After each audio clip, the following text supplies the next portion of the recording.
Welcome to the Behaviorist Book Club. We're a community of busy research-focused practitioners trying to stay in touch with current literature. BCBAs just trying to read as much articles as possible so that we can better help the children and adults we serve.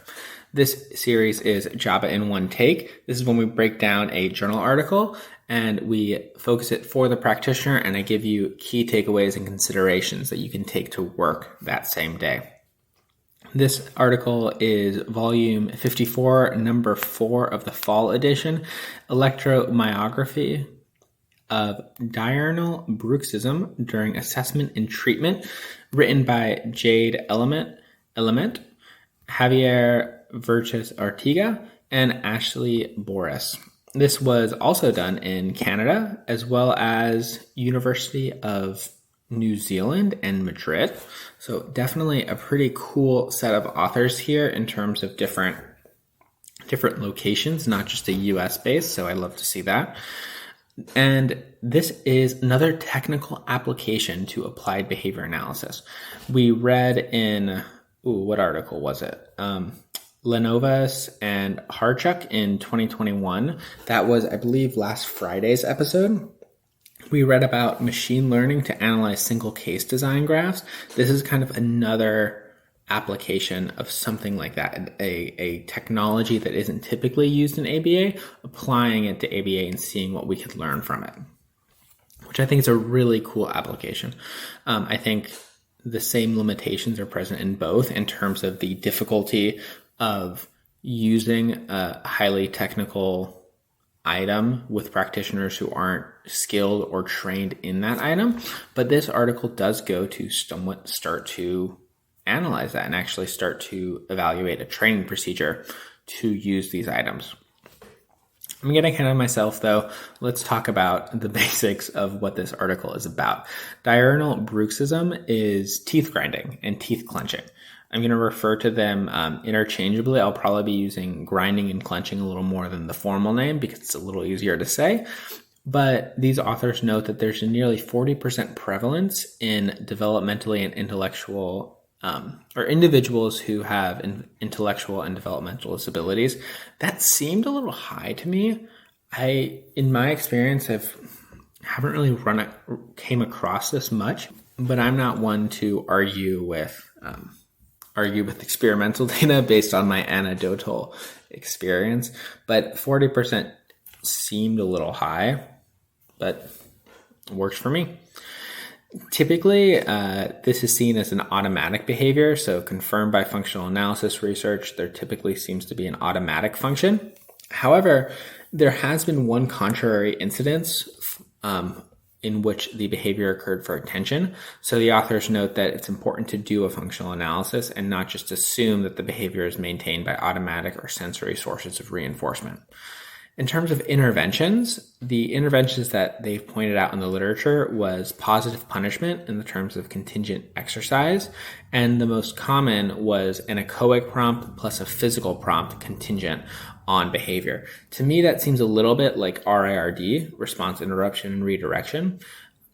The echoic prompt was simply like a say ah or say yes, I assume, to interrupt and be an incompatible behavior with the teeth clenching. And the physical prompt involved some kind of, small, simple, mastered behavior or something like chin pressure. So actually, similar to the chin prompt, I guess, pressing the therapist's fingers to the chin of the child or adult to stop the behavior as well. So kind of a mixed bag in terms of interventions. I'm honestly a little surprised that we don't see DRO interventions, competing stimulus interventions, things like that. I think it's because this isn't a commonly examined research topic, but in terms of automatically maintained behavior, there are other options that are perhaps less aversive. A limitation to this whole line of research and dealing with teeth clenching in general is that there's a need for an audible product to measure. We have to measure some kind of, we have to measure something for behavior.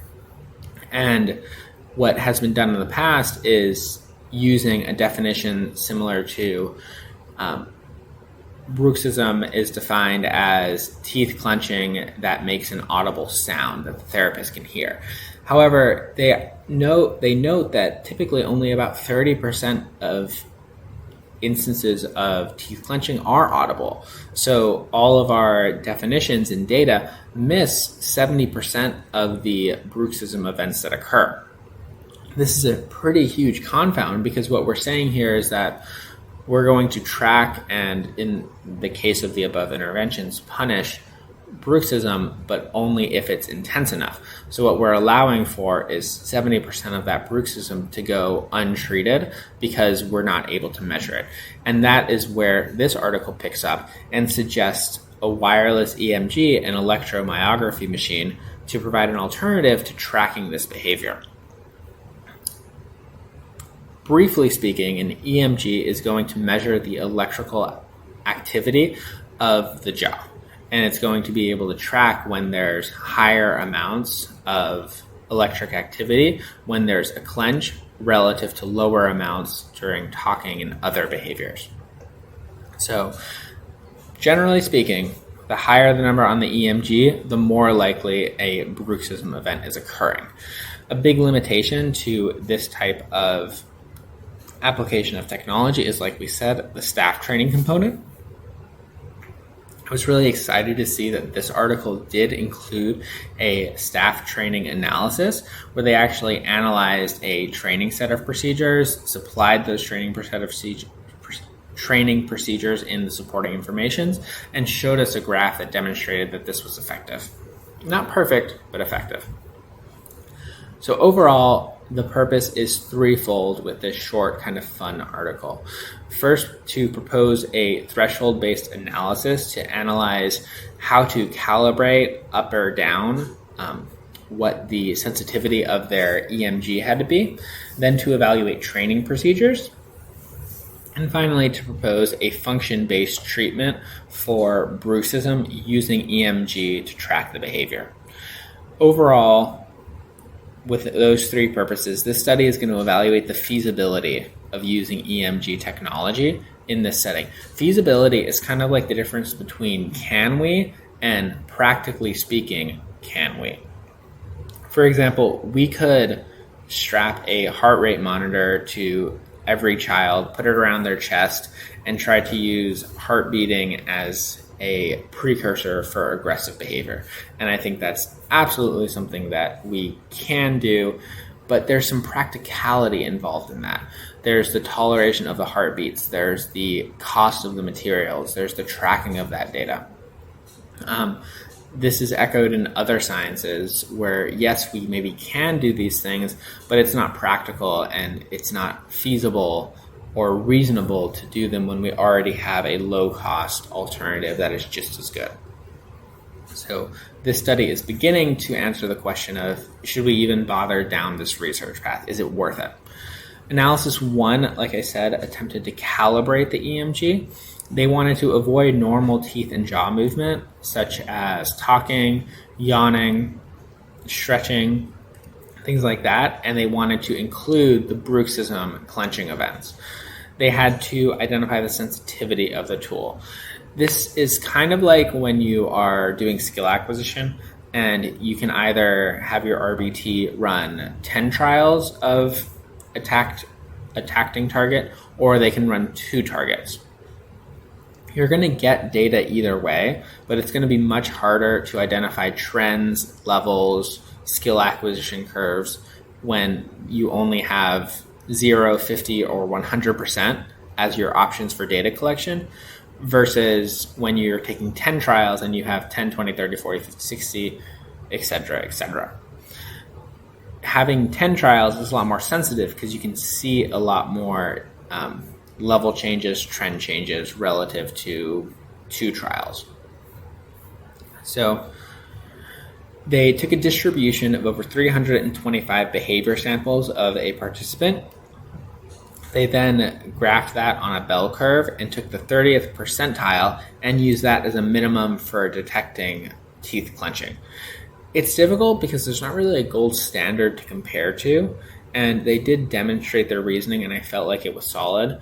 But it's not like in functional analysis research where you can compare to the traditional functional analysis. In preference assessment research, where you can compare to the PSPA, you kind of have to go off the hypothesis and their theory with the hope that this article may be the new gold standard. So they were able to find a kind of a minimal teeth clenching number, where if they identified this if they got higher than this on an EMG, that was a true teeth clenching event. Analysis 2 involved the staff training. They recruited 3 undergraduates to participate in this part of the study. There, of course, is an immediate sampling bias in this recruitment method. The individuals who work with individuals with disabilities who would be needing to train on and learn these procedures are probably not going to be undergraduates in psychology. They're probably going to be working adults who have other responsibilities and other things to think about, such as everything from toileting to documenting to data taking. And while this analysis of staff training provides a good step, it really needs to be implemented with those who are actually doing the procedures in the residential homes. And the authors note this. They noted that there is the bias involved, but this was really the best they could do. And I think that's a valuable point, is that we needed some kind of staff training component, and validating procedures with individuals who may be more likely to pick up the skills is better than not including procedures at all. So I just think that it's important to note that perhaps not the best sampling of participants, not the most realistic participants, but we need to start somewhere, and I think this was as good of a place as any. So it's an unavoidable barrier, but a limitation nonetheless. They used a concurrent multiple baseline. The baseline was asked to record bruxism events based on an EMG data stream. So they just handed the data stream to the participants and said, identify the instances where teeth clenching occurred. Then there was a training and a post-training test where they used a 2-page instruction sheet that took about 40 minutes to go over. There was no training of electrode placement, and all had 100% accuracy of identifying bruxism events after one session. They also included guides on the data streams to note when an event of bruxism, when the EMG passed a certain point or not. So that also helped the identification as well. They then generalized, and participants recorded true bruxism events with the participant as they went, and they were able to get high acquisition on that as well. So it did generalize. And finally, they did a social validity portion where they asked if they felt like they can now identify teeth clenching and if these procedures helped. And they reported that they did. The social validity is strong. Like I said, it was a short 40-minute training. There was 100% accuracy post-training. So overall, a pretty successful analysis 2 of staff training. Next, they moved into analysis 3, which was using the EMG detection during a function-based treatment. They first did a full functional analysis that confirmed the automatic function. This functional analysis was based off the traditional 8294 WADA FA. And it did confirm the automatic function. Their treatment was identical. The baseline was identical to the no interaction session. Then they moved to treatment. The treatment was a vocal cue plus a physical prompt. And they identified 3 different reasons why that treatment may be working to reduce behavior. The first is the response effort and the competingness of the vocal and physical cue. The next is the presentation of the physical cue may be aversive and it may function as a punisher. And then finally, the physical cue may be blocking access to further teeth prompting. So it seems like an aversive treatment, to be quite honest. And I think that nobody would deny that. I think it's interesting why there hasn't been a stronger lean towards non-aversive treatments like a DRO or an NCR-based treatment of this behavior, or a competing stimulus treatment of this behavior. But I think there's just a lack of research in this area to support those different types of analyses. They then did a parametric manipulation by implementing the vocal and physical prompts either 50% or 100% of the time, which was really interesting.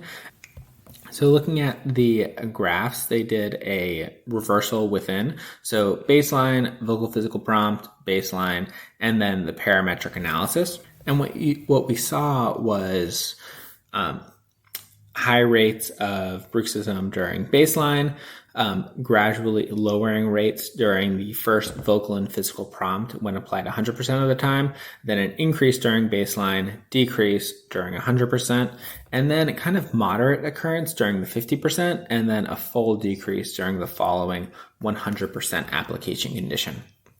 What's interesting and what's really cool about the parametric analysis that they used here is that by adding a 50% fidelity condition, essentially, they were able to demonstrate that not only was their procedures effective for the behavior change, that also the fidelity of those procedures were invaluable to the reduction. I think more parametric analyses tacked on to the end of treatment analyses would be really cool to see, especially in problem behavior reduction research, because a lot of times as a clinician, we're training caregivers who aren't going to be implementing procedures at 100% fidelity. It's just it's just unlikely to occur. So the ability to add in some wiggle room for them is really important. For example, you have two options to reduce behavior. You could do a FCT treatment or an NCR treatment. Let's say that they're both equally applicable. They're both socially valid. The caregivers prefer both. And you have to choose between which one to use, FCT or NCR. Let's imagine that you do a parametric analysis on treatment fidelity, and you implement treatment with fidelity 50% of the time for both. And what you identify is that problem behavior stays clinically low enough to be acceptable during the FCT at 50%, but not during the NCR at 50%. Well, that gives you strong evidence to say that these two equal treatments on the surface, while they're equal on the surface, FCT is actually the better treatment to go with because it's more durable. When things fall apart, when the parent, is cooking dinner, or when a caregiver is busy and can't reinforce the functional communication, problem behavior isn't going to spike back up. So really cool to see the parametric analysis, lots of application there for others. Overall, this seemed like a proof of concept study, an analysis of practicality, and another stepping stone to future research. Yes, their methods were successful, but a lot of clarification is needed, and the authors note this as their limitation. The fact that EMG is perhaps an expensive technology, there's a lot of staff training that goes into it. There's placement, storage, purchasing, all of those different additional barriers to using EMG haven't really been analyzed. And what we really need to see is, does EMG produce better treatment reductions than relative to just audible sounds? If perhaps in the same participant, we used EMG to analyze to record the data, but we only intervened when it was audible and maybe identified at that point if that audible sound reduced all bruxism or just the bruxism that was loud enough to hear. And if it reduces all bruxism, then there's not a need for EMG because our older, cheaper, simpler data collection method is sensitive enough to identify and reduce all bruxism events. So a lot of clarification, good starting point, really interesting application of tech to ABA. And generally, my key takeaway is that new tech needs to be validated with studies like this. I think this is a good example, for example, the staff training procedure, but also things like cost breakdown, hour breakdown, things like storage, all of those little minute things need to be kind of talked about in research before we can move on to pushing them out into clinical settings. So tech's cool, it's exciting, but we need to learn more about it and analyze, is it not only does it work, but is it better than what we had before? For my consideration, for you driving to work, walking the dog, what gets measured gets changed. Our science of behavior is only limited by our technology of measurement. So I mentioned before the heart rate monitors that could go on a kid. What if, for example, you had a highly aggressive behavior that you were working with? It was a child who had explosive behavior, and all of a sudden a normal event that typically was tolerated, such as the removal of an iPad, resulted in a extreme explosive behavior event that that resulted in a restraint. Very severe situation, and it was difficult to predict. Well, I think there's a lot of research to support different analysis methods, but one thing you could do is a precursor analysis and maybe change your methods based on precursors that are exhibited by the kid. But it's hard to identify these precursors in this hypothetical example because there doesn't seem to be any outward change in behavior. Well, what if you put a heart rate monitor on the kid and you analyzed his heart rate? And by analyzing the heart rate, you were able to identify when the heart's beating faster, that correlates with an explosive behavior event occurring. So based on high rates of heart rate, you could do a functional analysis. You could run a treatment. You could do functional communication training. You can do all these things based on an internal precursor that you've now made external by using technology. I think it's a really cool application, and I think it's where tech and ABA should go in the future. It shouldn't be something where tech limits or makes things overly complicated. It should be identifying covert behavior events and making them overt so we can use, measure, reduce, increase, etc., all of those different covert behavior events. Well, that's all I have for you guys. That is the end of another week of the Behaviorists Book Club. We are almost done with issue number 54, which is really exciting. We'll have gone through an entire issue. We'll have gone through issue number 4, not the entire volume, 54. But it's exciting to see nonetheless. Remember, you can find me at my website, www.behavioristbookclub.com, and you can also join the library and get access to 100 plus curated research articles, adding to them every day. You can find all of these articles in there as well. And that is all I have for you. So thank you everyone for tuning in, and I will see you all on Monday.